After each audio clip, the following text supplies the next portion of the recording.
It had been one of those birthdays that felt almost too perfect. At least, that's what I believed at the time. The house was buzzing with life, packed with people I held close to my heart, longtime friends, family I'd grown up with, my wife Claire, and of course, my best friend Dave, who had been like a brother to me for years. The music was loud, the drinks flowed freely, and laughter filled every room. I remember standing there in the middle of it all, thinking just how lucky I was to have such a solid, supportive circle surrounding me. That warmth, that overwhelming sense of gratitude, was real, but it wouldn't survive the night. Looking back, it began with the smallest things. The way Dave and Claire's eyes seemed to meet just a little too often. The way her hand lingered on his back a moment longer than necessary. Their quiet exchanges followed by sudden laughter, shared like an inside joke I wasn't part of. I brushed it off, told myself I was overthinking it. Dave had always been close to both of us.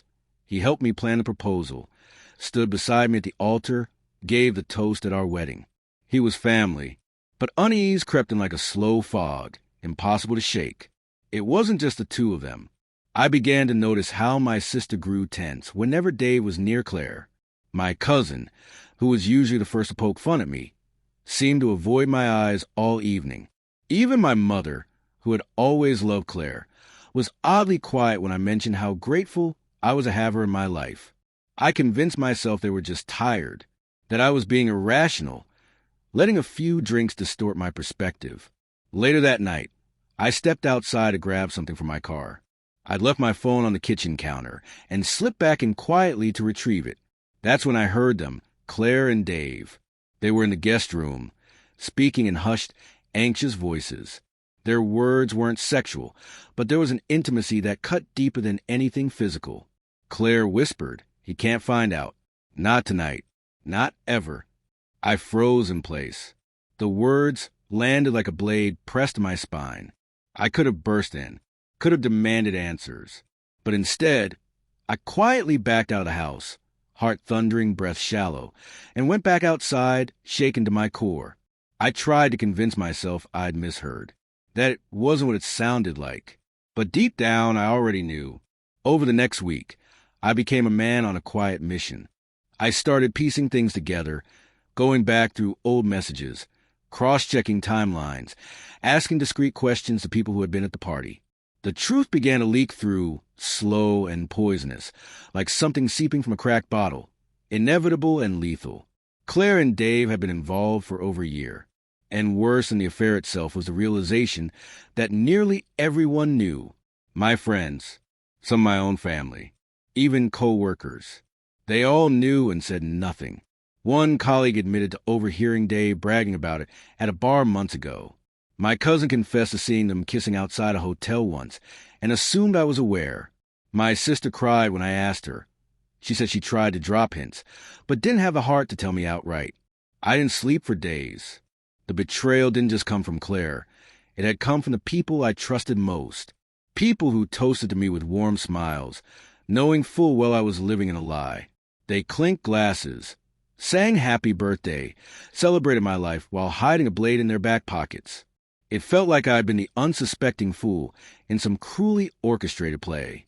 When I finally confronted Claire, she didn't even try to deny it. She sat in stunned silence, her face pale, lips pressed tight. I asked her why, and all she offered was, "It just happened." I didn't mean for it to go this far. Dave didn't apologize. He just shrugged and told me I had been too wrapped up in work. That Claire needed someone who was present, as if that somehow justified tearing a hole through the life I had built for all of us. That night, I walked out. I packed a small bag, called in sick to work, and drove for hours until I reached a remote cabin tucked deep in the woods. One my father used to take me when I was a kid. I stayed there a week. No phone, no internet, just a quiet and the ache that echoed in every breath. It was agony, but in that silence, something shifted. The weight didn't disappear, but began to lift piece by piece. When I returned, I filed for divorce.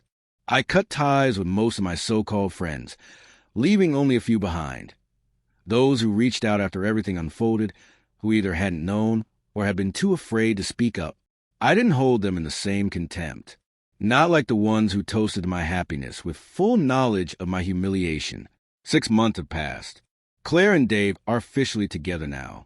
But from what I hear, it's already unraveling. I don't pay attention. I don't waste energy on bitterness. I found freedom in distance. I made new friends, moved into a new apartment, started dating again. It's been slow, and sometimes it's still painful, but it's real, it's honest, and it's mine. Every now and then, I come across that photo from my birthday, the one where I'm surrounded by smiling faces, a cake lit with candles in front of me, joy frozen in the lens. It looks perfect, but I know better now. I see it for what it truly was, the last moment before everything shattered, the last time I was completely blind. And maybe in some strange way, that's the gift, because I'll never be that blind again.